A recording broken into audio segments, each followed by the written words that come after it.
Good morning student, my self Vijayalakshmi. और हम देख रहे थे ज्योग्राफी का चैप्टर 4, ठीक है, एयर। इसके अंदर काफ़ी जो पार्ट है वो हम लोगों ने कवर कर लिया है और चैप्टर काफ़ी इम्पोर्टेंट था, इसलिए हम लोगों ने इसको छोटे छोटे अलग अलग जो सेक्शन थे उनमें डिवाइड करके इसको पढ़ा है, ठीक है। अब हम इसका लास्ट पार्ट जो है उसको कंप्लीट करेंगे। लास्ट वीडियो में हम लोगों ने एयर प्रेशर के बारे में और विंड के बारे में देखा था, किस तरह से जो विंड्स होती है वो चलती है। और 3 टाइप्स की विंड्स होती है, परमानेंट विंड्स, सीजनल विंड्स और लोकल विंड। फिर साइक्लोन्स आते हैं और किस तरह से जो है वो डिस्ट्रॉय करते हैं, ठीक है। आज हम पढ़ेंगे मॉइस्चर, ये इसका लास्ट टॉपिक है। देखिए मॉइस्चर क्या होता है, हम लोग इसको ऐसे समझते हैं कि जो एयर होती है, हमारा जो एटमॉस्फेयर होता है, उसके अंदर जो वाटर वेपर यानी पानी अवेलेबल होता है और एक तरह से ह्यूमिड वाला मौसम जो होता है ना, उसको हम लोग बोलते हैं मॉइस्चर, यानी कि नमी होती है, ठीक है। वाटर होता है उसके अंदर और एकदम उमस चिपचिपा मौसम जो होता है, ठीक है, उसको बोलते हैं moisture.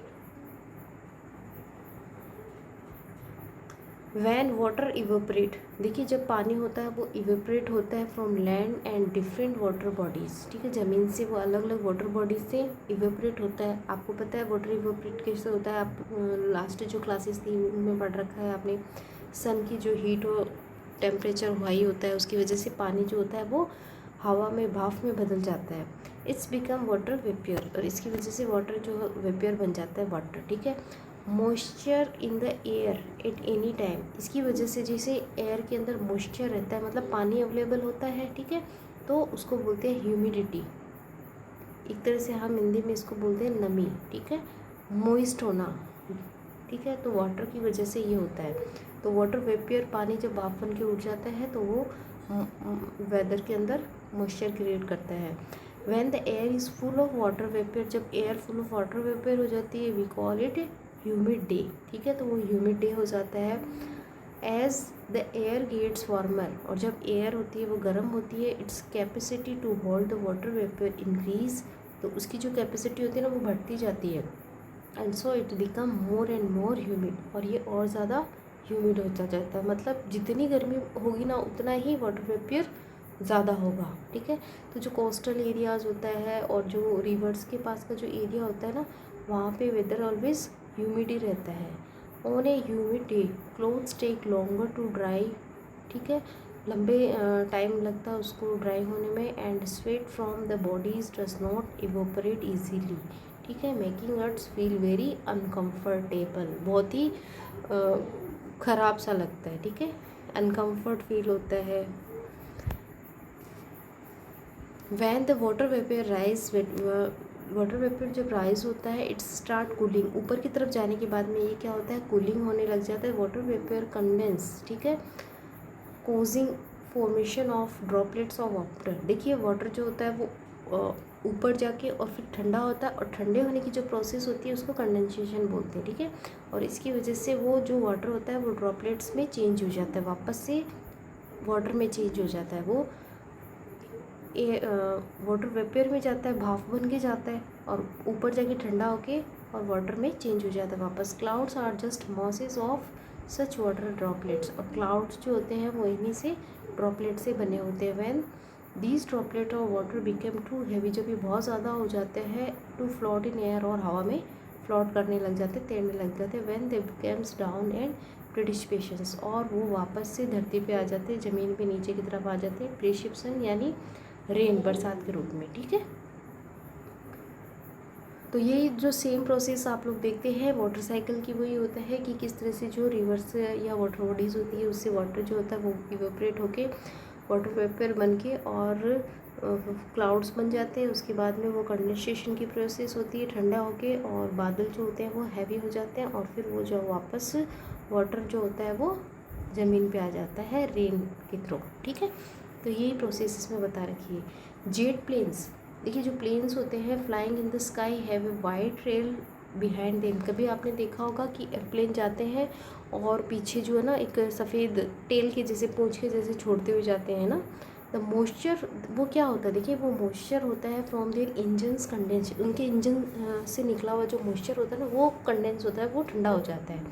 We see trails the condense moisture for some time when there is no air movement to disturb it. जब तक कोई एयर हवा नहीं आती है या कोई तेज़ आंधी या मतलब हवा का मूवमेंट नहीं होता है तब तक हमको वो दिखती है एक पूंछ के जैसे, ठीक है। तो वो उसका जो इंजन होते हैं ना उसका मॉइस्चर होता है।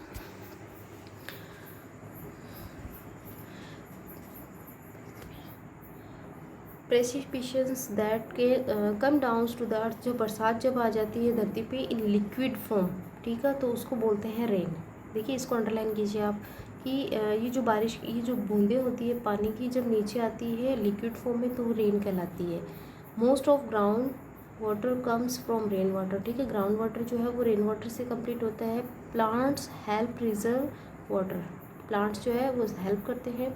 व्हेन ट्री ऑन हिल, ठीक है, hill sides are cut, hill के साइड से जब tree cuts the rain water flow down and bare mountains and can cause flood of low lying area, ठीक है। तो जो माउंटेन्स के आसपास का जो एरिया होता है वहाँ से क्या होता है, पेड़ वगैरह काट देते हैं तो ये फ्लड, जो नीचे वाला पार्ट होता है वहाँ पे फ्लड आ जाते हैं, ठीक है। जो लो लैंड होती है ना नीचे का ज़मीन, on the basis of mechanism there are 3 type of rainfall, ठीक है।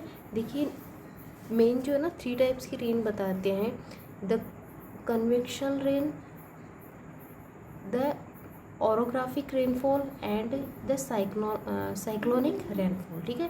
तो इनके बारे में हम लोग देखते हैं कि ये टाइप ऑफ रेनफॉल किस तरह की रेन होती है। देखिए सबसे पहले बता रखा साइक्लोनिक, जिस तरह से साइक्लोन आते हैं अभी हमने देखा था, तेज आंधी वगैरह आती है, विंड क्रिएट होती है और वेदर हाई जो टेम्परेचर होता है उसकी वजह से वार्म गर्म हवाएं आती है, क्लाउड बनते हैं कोल्ड होके और ये रेन हो जाती है, ठीक है। तो ये साइक्लोनिक रेन होती है। उसके बाद में होती है रिलीफ या फिर ओरोग्राफिक रेनफॉल। देखिए इसको माउंटेन रेंज भी बोलते हैं, ठीक है। ये ज़्यादातर माउंटेन्स पे होती है, तो माउंटेन्स के पास जो एरिया होता है वहीं पे ये क्रिएट होती है और माउंटेन्स के ऊपर की तरफ जाके ये मोस्ट एयर जो होती है वो ड्रॉपलेट्स या जो रेनफॉल होती है उसके रूप में नीचे वापस से ज़मीन पे आ जाती है, इसको माउंटेन रेन भी बोल सकते हैं। उसके बाद में होती है कन्वेंशनल रेन्स, जो नॉर्मल होता है ना कि किस तरह से जो वार्म वाटर होता है, वार्म जो हमारे नॉर्मल जो रेन होती है, ठीक है। तो इसके अंदर ये होता है कि वार्म एयर गर्म हवा होती है, उसके बाद वो वाटर जो होता है वो वेपर होके और क्लाउड में चला जाता है और उसके बाद में वो कूल डाउन होके कंडेंसेशन के प्रोसेस के थ्रू वो वापस से लैंड पे आ जाता है, ठीक है। तो इस तरह से टाइप ऑफ रेनफॉल्स में 3 टाइप की रेन होती है। Rainfall is very important for the survival of plants and animals, ठीक है। तो ये प्लांट्स और एनिमल को जीने के लिए इम्पोर्टेंट होती है क्योंकि रेनफॉल से ही सारा पानी हम लोगों को मिलता है। It's bring fresh water to the earth surface, ये अर्थ के सरफेस पे फ्रेश वाटर लाती है। इट रेनफॉल इज लेस, अगर कम बरसात आती है तो water scarcity and drought occurs, पानी की कमी हो जाती है, सूखा हो जाता है, ठीक है, वाटर स्कैर्सिटी हो जाता है। और ऑन द अदर हैंड, और इसी तरह से if it is more flood take place, अगर ज़्यादा हो जाती है तो फ्लड हो जाता है, बाढ़ आ जाती है। देखिए कुछ हिस्से होते हैं वहाँ पे एवरी ईयर जो फ्लड की कंडीशन होती है, ठीक है, क्योंकि या तो उनका जो लो लेवल जो लैंड होता है, ठीक है, ज़मीन जो होती है ना उसका लेवल नीचे होता है, या फिर वहाँ पे जो रिवर्स होती है उसमें बहुत ज़्यादा पानी बढ़ जाता है, तो इस तरह वहाँ पे फ्लड होते हैं। तो रेन जो होती है वो बहुत इंपॉर्टेंट होती है, ठीक है। Other form of precipitations are snow, sleet और हेल्स। देखिए जो प्रिसिपिटेशन है ना, मतलब रेन के अलग अलग फॉर्म्स और भी होते हैं, वो हमने 3 देखे थे, इसके अलावा स्नो, स्लीट और हिल्स भी होते हैं। देखिए इसमें क्या होता है कि जो बारिश होती है ना वो माउंटेन्स एरिया के ऊपर आते आते जब ठंडी होने लग जाती है तो उसकी बूंदें जो होती है वो जमने लग जाती है, ठीक है, तो वो रेनफॉल के जैसे दिखती है फ्रीजिंग जोन के अंदर, ठीक है। तो ये हमारा चैप्टर कंप्लीट हो गया, ठीक है। तो आई होप आपको अच्छे से समझ में आ गया होगा।